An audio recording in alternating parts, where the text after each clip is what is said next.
The Treasure Coast Lexus Studios, your home for Rudy Howard's African American scene on WPSL. Treasure Coast Lexus, US 1, south of Midway Road. The views expressed on the following program are not necessarily those of WPSL. However, you are encouraged to like and share them on Facebook. It's time for the African American Scene, presented every Wednesday evening at this time by Howard Insurance in Port St. Lucie. And here's your host, Rudy Howard. Good evening, good evening, good evening. Always glad to be with you here on a Wednesday night.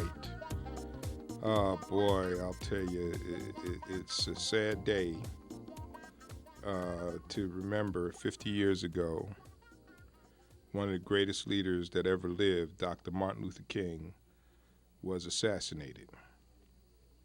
Now, some of you might take issue with that, and I'll understand, but I would like for you to tell me why you would take issue with that, because I will endeavor to give you a description of what was going on at the time and why he was such an important figure to black people across the United States. But I still have one more gift to give away, and we're going to talk about Dr. King tonight. And if you have an opinion about Dr. King, and trust me, any opinion, you're welcome. If you're going to call up and tell me that he had an affair, yes, okay, I know that. So, but if you want to call me up and say he's a communist or whatever, you can say it, but that's not true. But whatever your opinion is, I will entertain it and endeavor to engage you in some intellectual discussion about what your position is. And that number is 340-1590. That's 340-1590. Now, for the trivia question tonight, if you can tell me what school Dr. King got his doctorate from, and in 1 month and 1 year, you can get a free examination at Dr. Lynn Irby's office. That's free. It's a $75 value. And she's got wonderful glasses of all types and contacts, and she happens to be a good friend of mine, too. So if you can tell me what year and what school that he got his doctorate from, you win. And Renee, you can't call in, because Renee knows it. Renee already knows the answer. I tell you that now. He already knows. People that help you with your research aren't allowed to participate in the contest. No, but he know every question I've asked for the last 2 years. He can get it every first time around. Well, that's good because, every year, usually traditionally in February, Black History Month, and, every year we hear somebody whining about, oh, you have to talk about Black History Month again, are you? But by golly, it works. People are learning things out there. Yes, People know things out there because of that. Yeah. Okay. And you're going to excuse me from time to time. I've been fighting a cold. Actually, I had to even go home. It was not yesterday, Monday. I was so beat up I had to go back home and lay down. But I think I'm coming to the end of it now, so just bear with me. But again, that phone number is 340-1590. Let me give you a flavor of where we were in 1955. In 1955, black folks were really, really, really frustrated. And let me tell you where some of the frustration had come. After black folks had served in World War II and gone over to fight in Europe, in some cases they were treated better in Europe than they were back here in the United States with whom they had been given their life for. And it's often said, while the birth of the civil rights movement is often credited to Rosa Parks, the veterans that came back from World War II also played a role, because some of them were not as willing to accept their station in life that they had accepted prior to joining the military.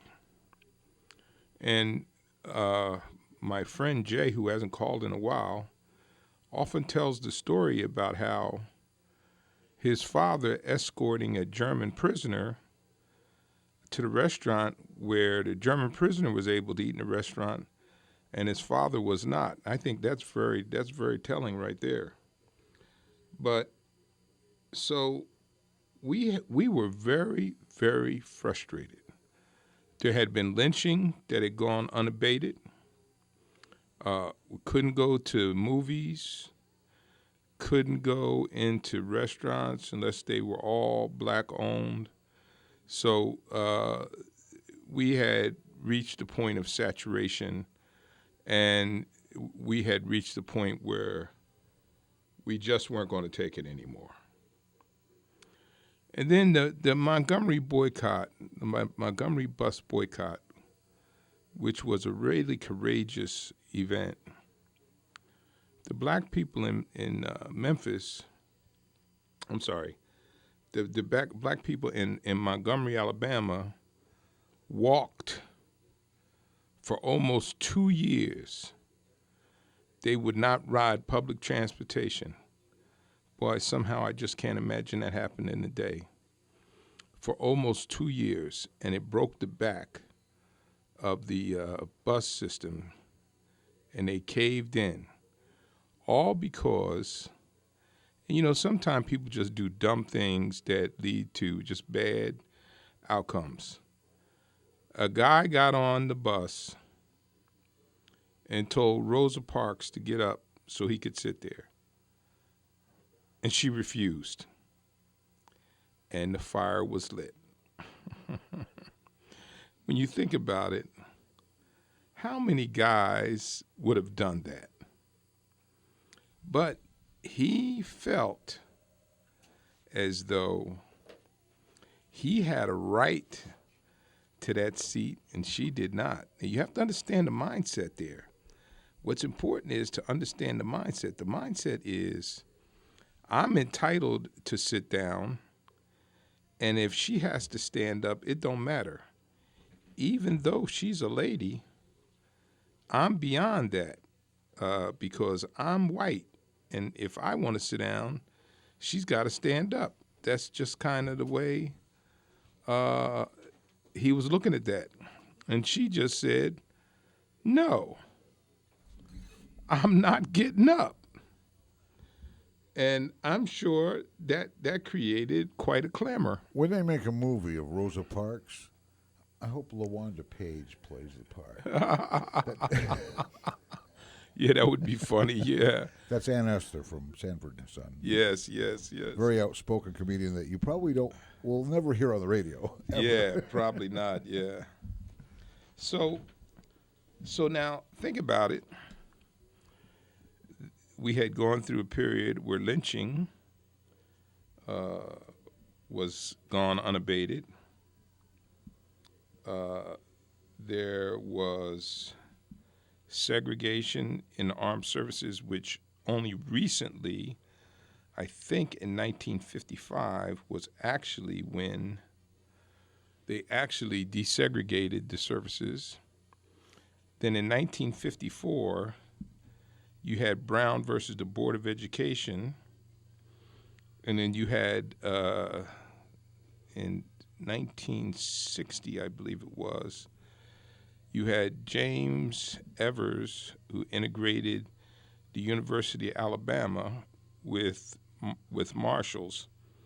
So these continued indignities were had the situation in a powder keg. And along comes Martin Luther King. He comes along and he preaches protests in a nonviolent way. In fact, he was billboarded as the prophet of peace. I heard Walter Cronkite said it a little while ago in a news clip while we were watching CBS 12, but I heard it again during news at the top of the hour by somebody else. Yeah. But and that's a pretty good description, an expression of what he did. Yes, it Excellent. was. And now and listen, not to mention there was some competing entities at the time. You had the black Muslims that were emerging, and you also had the Black Panthers. Now, let me explain a little bit about those two while just that I touched on those. There is a great deal of misinformation about the black Muslims and the Black Panthers. The Black Panthers occurred because they were trying to protect the people in their neighborhoods who had been abused by police. So when someone got stopped, the Black Panthers were making sure that the people in their neighborhood did not get abused, and they kept firearms in order to stop that. Now, understand, up until this point, part of the whole thing of the KKK was to put on these white garbs and scare the black people and they'd run away. Well, now all of a sudden we're in a new day. And the Black Panthers are saying, no, we're not going to run. We're going to stand and fight. And people interpreted that as really hostile behavior, but it's just that in the past, just hadn't happened. The same thing was true with the black Muslims. It is so often misquoted about what Malcolm X said. What Malcolm X said, again, which is something that had not happened up to that point, is if you smack me, I'm going to smack you back. Now just think. Up to this point, I'll turn the other cheek after I kick you off. Right, exactly, yeah. right. All right. They had guys with white pointy hats and white garbs running around, scaring the bejesus out of black people. Now, all of a sudden, black people going, oh, no, we're not going along with that anymore. It wasn't as hard as it would sound, because it's easier to kick somebody's butt if they're all wrapped up in a sheet. They can't move very well. That's right. Yes, right. So it really didn't work out. Yeah. So I tell you that because I'm trying to give you a flavor for what was happening. So, and so now you got people like Stokely Carmichael and H. Rap Brown who are also on the scene, and they're all preaching we're tired of this message. And along comes Dr. King, who says, no. We are going to defeat these ills of society by nonviolent protests. And contrary to what it is today, many, and I repeat, many of the black church leaders rejected his approach. And part of it was that it wasn't so much the nonviolence. They felt he was moving too fast. And making people vulnerable. Yes. That was the perception at the time, like, oh, no, he's going to get us all hurt. Right, exactly. That's exactly right. Okay. And he's moving too fast. Okay. Why is he trying to move these people that fast? And then a lot of the ingrained Southerners were like, Southern black people were like, listen, if you just take your time and allow the white folks to adjust, change will happen. And Martin said, no, 300 years is enough. No, we're not waiting anymore. We want change now. And he was able to mobilize most of the black people to follow his direction in terms of protests. Now, think about this. My conservative friends, and I want you to think about this for 1 second. The 13th and 14th and 15th Amendment were passed in 1865 to 1870, which guaranteed everybody the right to vote. Okay? Now, you're always telling me you believe in the rule of law. Okay? You ignored that amendment. You completely ignored it. Even though the amendment said everybody had a right to vote, you were not going to let it happen. And it required the passage of the Voting Rights Act, which is ridiculous when you think about it. It is ridiculous that they had to pass the Voting Rights Amendment in 1965 when we had the 13th, 14th, and 15th Amendment that was passed all the way back in 1870. So when you tell me, so a lot of times, you get a little sanctimonious about the rule of law and we must live by the rule of law. Remember, the rule of law had guaranteed people the right to vote, and they were not allowed to vote. So here comes Martin, ordained as a minister in 1948, and in September of 1951, he goes on to graduate school. And I'm not going to give you any more than that because that's the question that if you answer, you get the gift. He goes on to pastor at the Dexter Avenue Baptist Church, September 1st, 1954. Okay? So now Rosa Parks happens in 1955. So he's a young man. The Rosa Parks event happened December 1st, 1955. And it was at that point at a meeting that he emerged out of that meeting as the leader. So what was it that Martin sought? Let's think about that for a second. What is it? What do you think that Martin sought from America? And if you have an opinion, I'd like to hear it. 340-1590. That's 340-1590. What is funny, if you look at what's going on today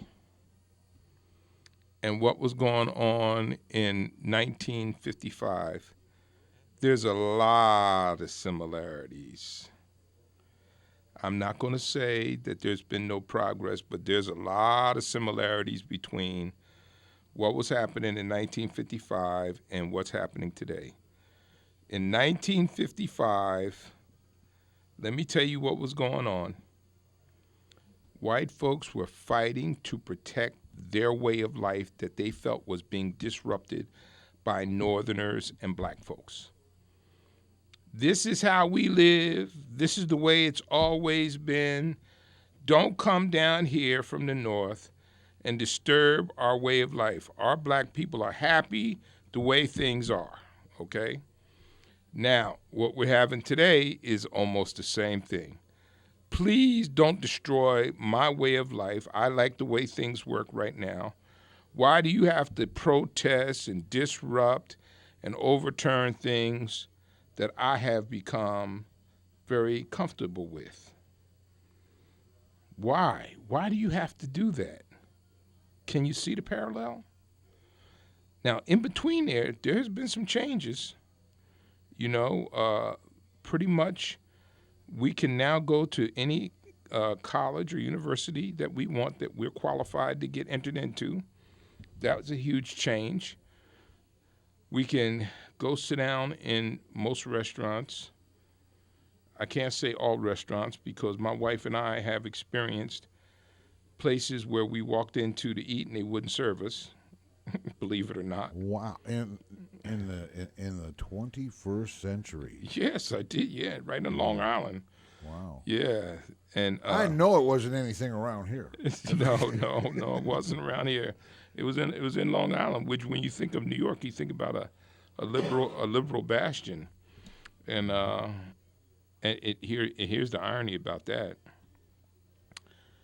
There was a young lady that was working for me at the time. I was running the Long Island, New York office. She was working there part-time. And she was so embarrassed. She came to me the next day and she apologized. She said, there was nothing I could do. They just weren't going to wait on you. I said, do you think I hold you responsible for that? And she was all red and teary-eyed. And I said, I'm not holding you responsible. You didn't do that to me. She said, well, I just wanted you to know. So most things, a lot of those things are gone, but there's still things that exist. I call that getting caught up in somebody else's drama where she was, it was imposed upon her something that was imposed upon you. Yeah. That she was aware of and could do nothing about, and she was trying to release that, I guess that something inside of us that just doesn't allow bull to occur, Well, I'm her boss at her day job. Yeah. So, I know she was feeling like, not knowing me well enough at that point, there's no way I was going to ever hold that against her. And she was probably all worried about maybe this guy's not going to want to keep me on. Exactly. That's exactly right. Yeah, Yeah. exactly. Yeah. That's exactly what she was worried about. But, once she got to know me, she would know that that's just not kind of the first thing I would do because she had no control over it and not waiting on me. So anyway, but look, why don't we take a break? That's a good idea. And I want you to call in and tell me what your thoughts are about Martin Luther King. That phone number is 340-1590. That's 340-1590. And don't touch that dial because we'll be right back with African Americans.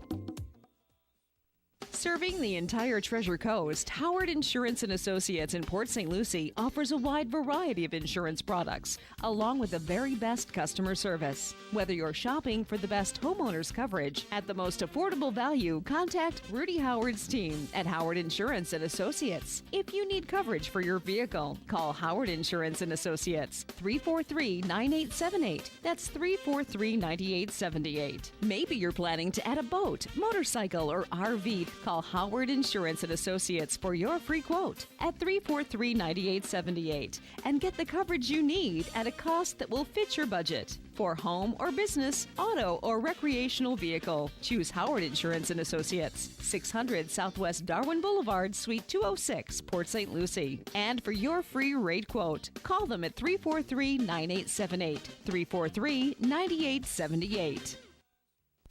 WPSL Digital 1590 presents CBS Storm Track Weather.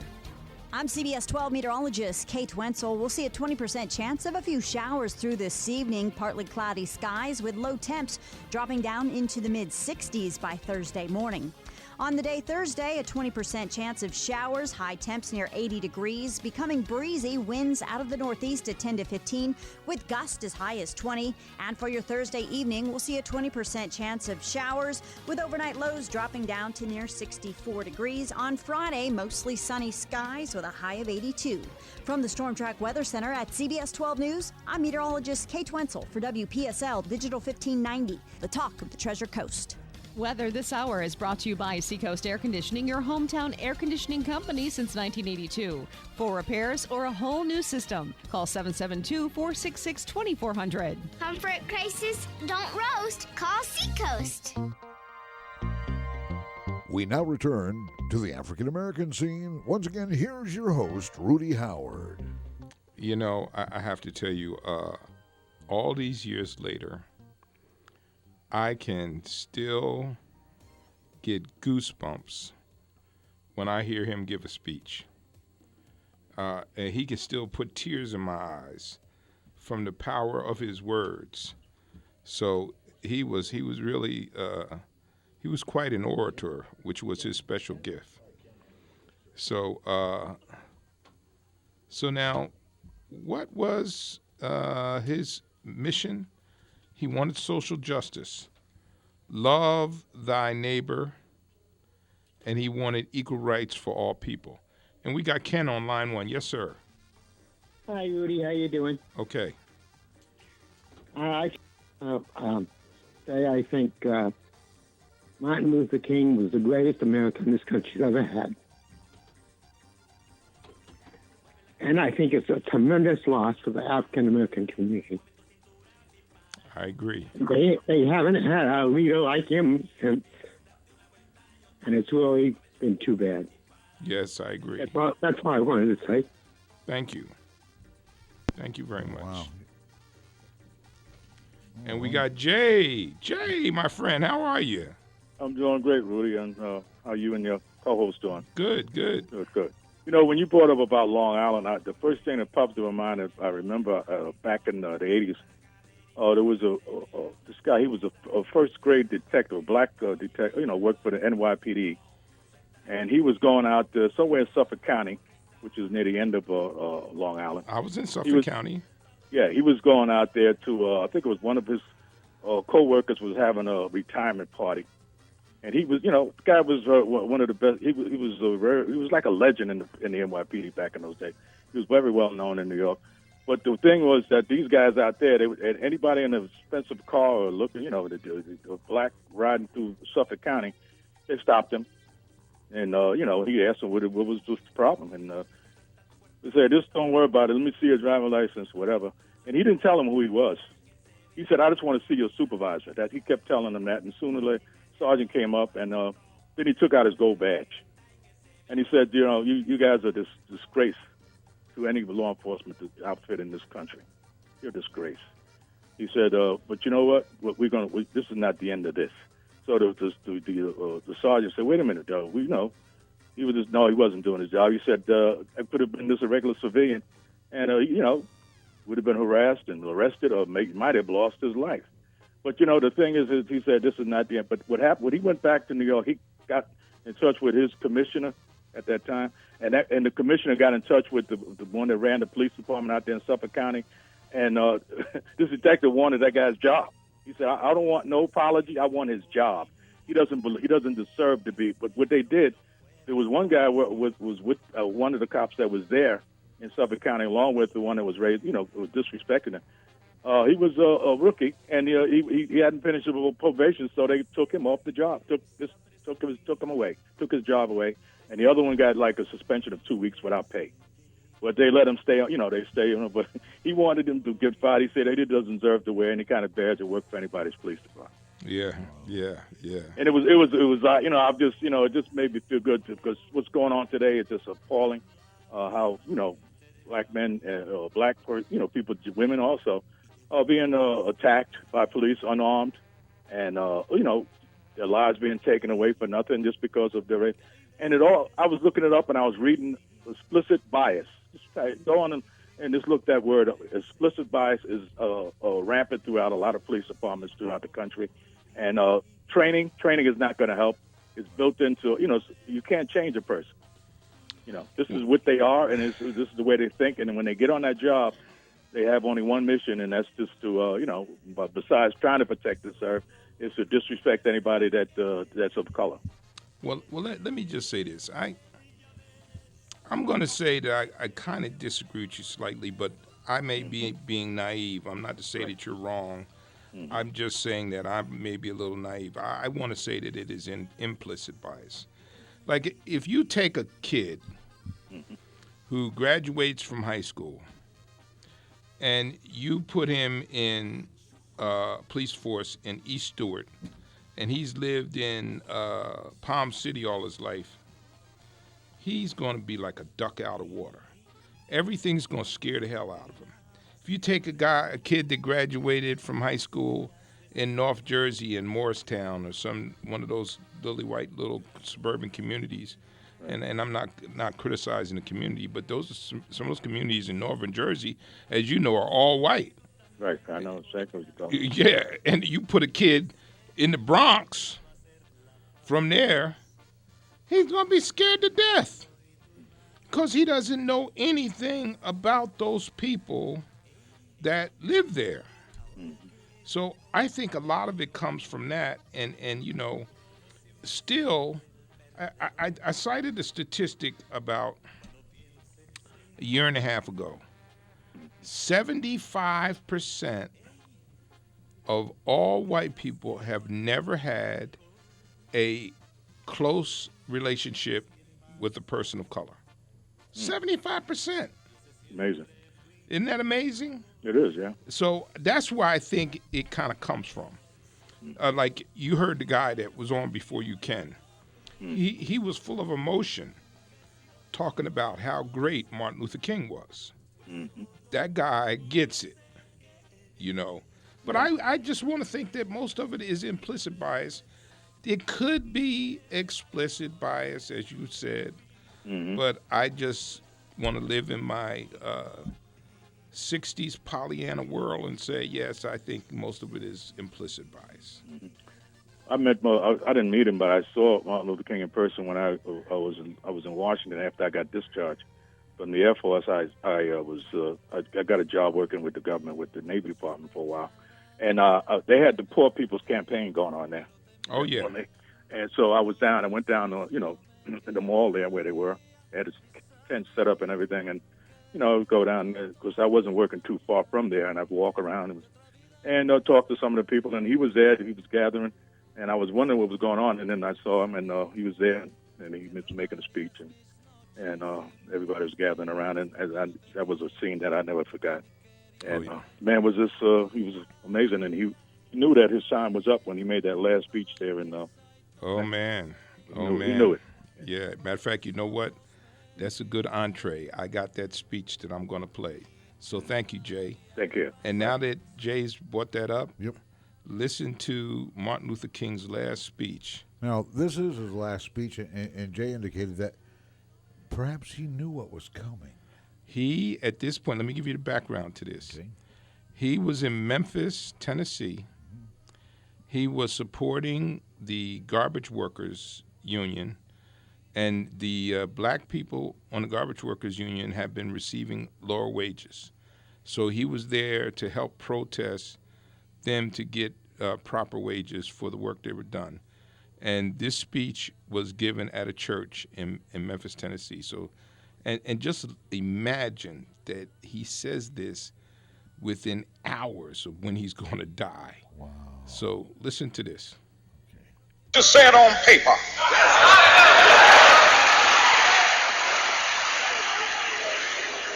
If I lived in China or even Russia or any totalitarian country, maybe I could understand some of these illegal injunctions. Maybe I could understand the denial of certain basic First Amendment privileges because they haven't committed themselves to that over there. But somewhere I read of the freedom of assembly. Somewhere I read of the freedom of speech. Somewhere I read of the freedom of press. Somewhere I read that the greatness of America is the right to protest far right.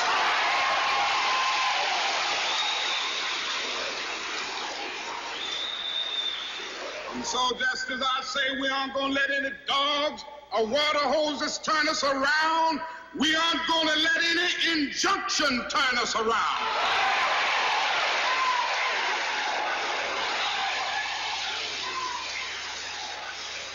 Well, I don't know what will happen now. We've got some difficult days ahead.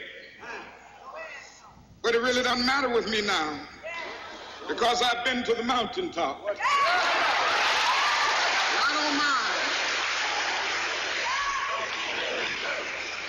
Like anybody, I would like to live a long life. Longevity has its place. But I'm not concerned about that now. I just want to do God's will. And he's allowed me to go up to the mountain.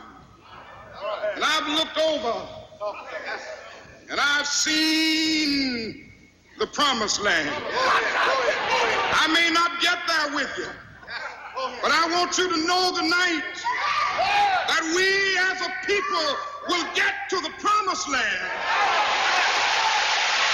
He said, I might not get there with you. Yeah. So I'm happy tonight. I'm not worried about anything. I'm not fearing any man. Mine eyes have seen the glory of the coming of the Lord.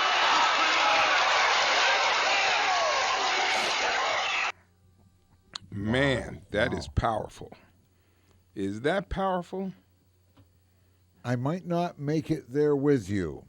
Now, that's pretty powerful, too, because, that would imply that, he knew how tumultuous it was at the time. Oh, he had his house had been firebombed. Okay. He had had numerous death threats. There was always a concern that he would not live. I mean, that he would get assassinated. That was a constant concern.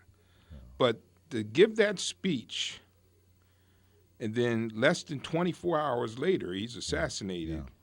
Wow. It's still, you see, it gets to me emotionally, that speech. To think about that he put those words together, and in his heart of hearts, he probably knew he didn't have much time left. And And in knowing that, and had no problem with it, it's one heck of a person who can say, I'm going to do this if they kill me. I don't care. This is important. Yep. It's got to get done. And, those men are not afraid to walk right into death when it's time to do the right thing. Yes, and I agree. And those who can inspire the masses of people here in this country to come together is amazing in itself and rare. But here we look at this, and why can't we as a human race, not just a country but a human race, who can come together and figure out how to iron out all the little drama things that seem to keep everybody so distracted. Yeah. Well, I think he's becoming more and more known. I don't know if you've heard of Reverend Barber. Reverend Barber is becoming nationally known. He preaches at a church in Goldsboro, North Carolina. My brother-in-law's girlfriend goes to that church, and he said, Reverend Barber's something else. He was a keynote speaker at the Democratic Convention. He's got he does a television ministry, doesn't he? No. But he started a program in North Carolina called Moral Mondays, and they were protesting some of the social changes that they were making in North Carolina. And he had white and black people side by side protesting. And they led the charge to overturn the voting restriction amendment that had been passed by the Republicans in the House of Representatives in North Carolina. So he, now if you get a chance to hear him, he's as close as I can think of in my lifetime of seeing somebody on par with Martin Luther King, because his message is a Christian message. And his message, like Dr. King, is a message of love. And he challenges people that say they're evangelists and do not provide hope and justice for the people as is called for within the Bible. Well, one of the things that Steve and I get after each other about, so many of the things that conservatives talk about are not consistent with what the Bible teaches us about how to treat the lesser of these. You know, and least of these, yeah. Yeah. You know, one of the great parables is the story about the man on the road to Jericho. And the man on the road to Jericho was a Levite. And the Levites and the Samaritans were mortal enemies. Right. And the man had been robbed and beaten up and left on the road to Jericho. And a priest had walked by him. Another man had walked by him. And along comes the Samaritan. You know the story. Well, it's sort of like what happens today when, let's just say, a black man and a former racist come together, and all of a sudden they forget about the differences and they focus on what's in common. There you go. You know, when you focus on what's in common, guess what? All that other stuff kind of slides away. It does. Like mud in the rain. You know, it just goes away because, well, when you turn on the light, the darkness disappears, right? Listen, here's the thing, and I got friends, good friends that get this completely. We have far more in common, than we do in opposition. I laughed myself right to the floor the other day. Tom Sullivan was talking about when he fills out an application, it gets to the part that comes to where it says race. Do you put a W or a B or a H? How about just the word human under race, human, and not put, because we are the only race, there's only one race of humans on this planet, and that's all of us. Yes. That, you know, there's not, what do you call it? There's a wide variety, but so there are in the flowers, in the florist world. There's a wide variety of flowers. They don't have problems with each other because they look different. Neither do dogs and cats and animals. Yeah. It's interesting, and you know what? When we can finally figure that out, we are going to solve a whole bunch of problems, because I want the same thing for my kids that you want for your kids. I want the same thing for my community that you want for your community. And I love it. I have a lady on the line. Yes, Carol, how are you? I'm good. How about you? Good, good. I am primarily conservative, not totally, but primarily. As an example, I voted for Barack Obama in 2008, but I voted for Trump in 2016. Okay. So I'm a wavy line. But I am a conservative primarily, and I object to you saying that what conservatives believe in disagree with the Bible. All we're saying, as far as some of the things you brought up, is that the government shouldn't be responsible, and there's nowhere in the Bible that says it's the king's job to do these things. You know, the government's job to take care of some of these things. Okay. All we're saying is sometimes you have to consider how much you have in the treasury to do the things you're supposed to do. And some of the things need to come from the people's heart. And mostly that's what the Bible discusses, is what should come from the people's heart. Okay. All right. Now, okay, I get that. But now I want to give you a contrast between us and Europe, because we frequently rag on Europe as being socialist or whatever the case may be. I rag on some things, yeah, but okay. not everything. And I have a lot of European friends online, so okay. That'll work. And here's the biggest difference between Europe and America. Their people are a high priority to the government, a high priority. In America, our people are a low priority. Now, let me just give you an example. We just approved a $700 billion budget for defense. We already spend more money on defense than the next 7 countries combined, and we just add another $700 billion. We added another $20 billion for NASA. Then we turn around and say we can't afford to provide health care for our people. Now, in my mind, Carol, and you can disagree with me, if I got a choice between $700 billion for defense and $600 for defense and $100 billion for health care, there ain't no decision for me.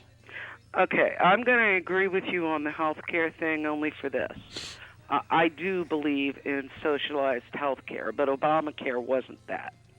It was supposed to be. That's why I voted for him, and he didn't do it that way. He's the one who took it off the line.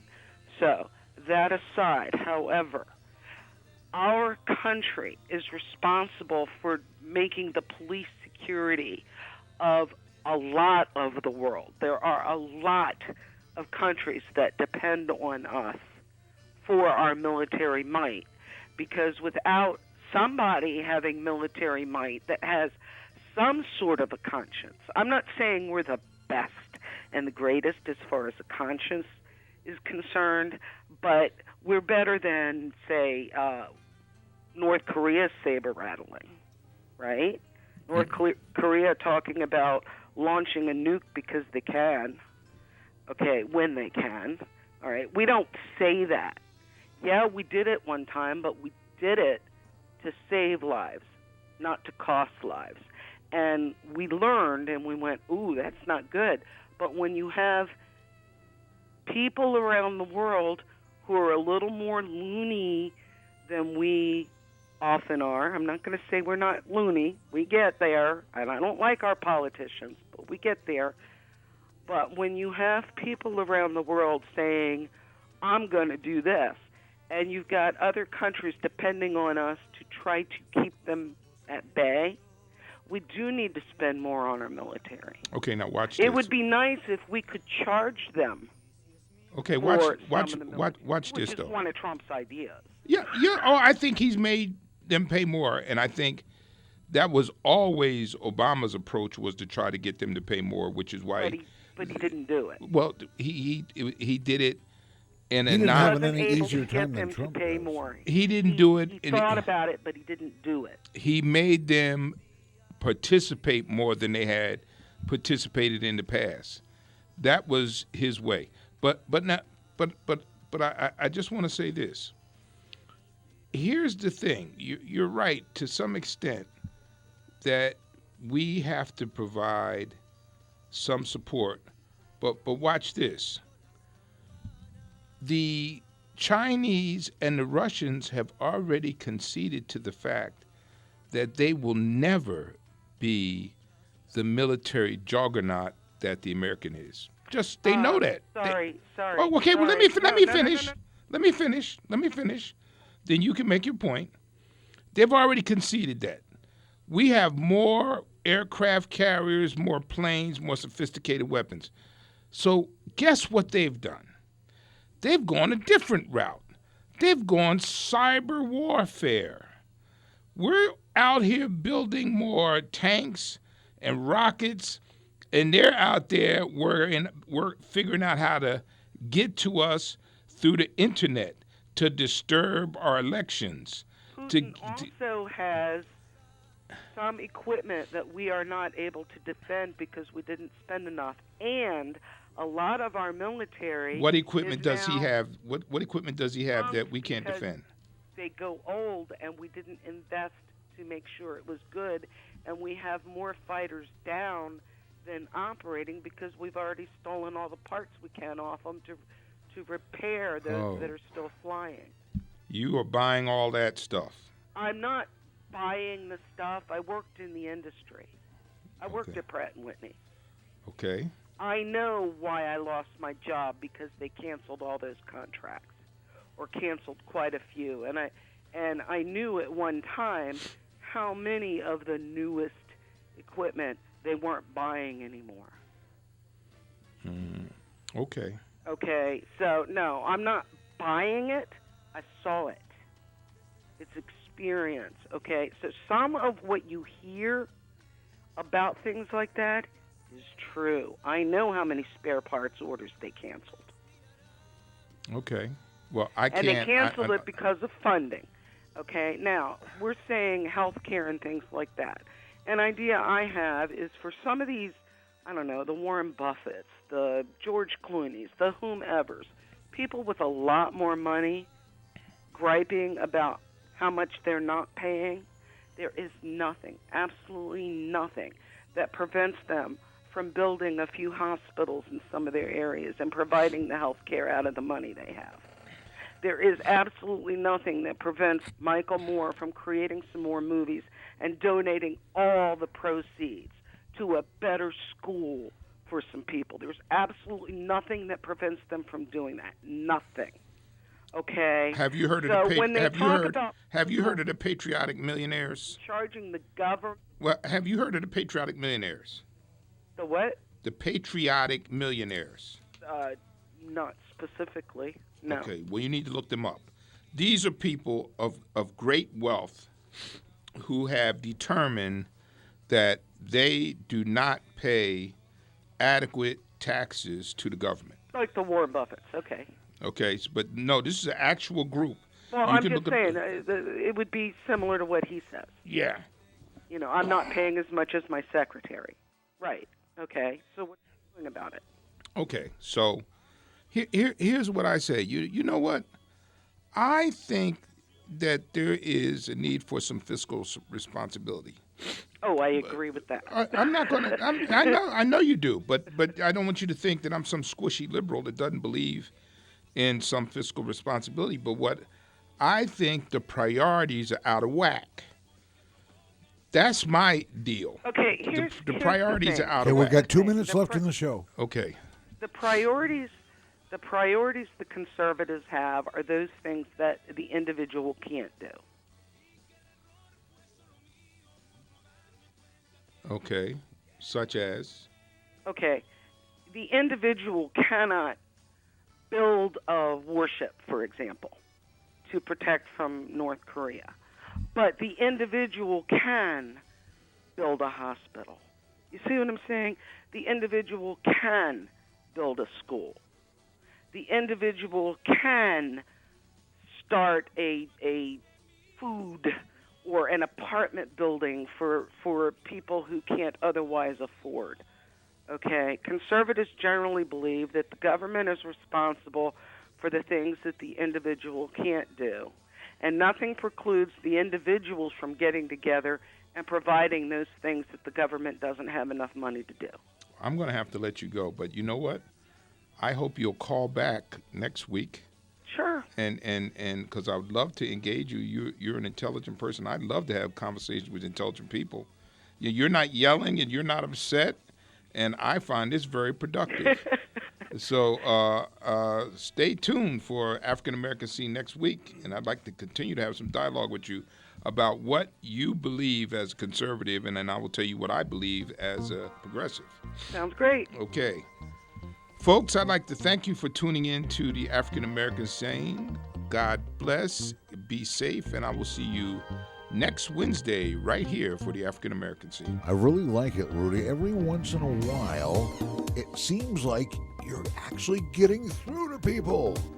Yes. And that's what it's all about. Yes. It's all about communication, relationships, friends, and we're all one big family, of course, the human race.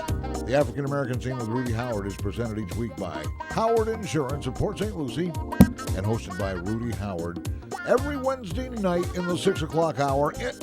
Archives of this show can be watched on YouTube. Go to WPSLTV.com.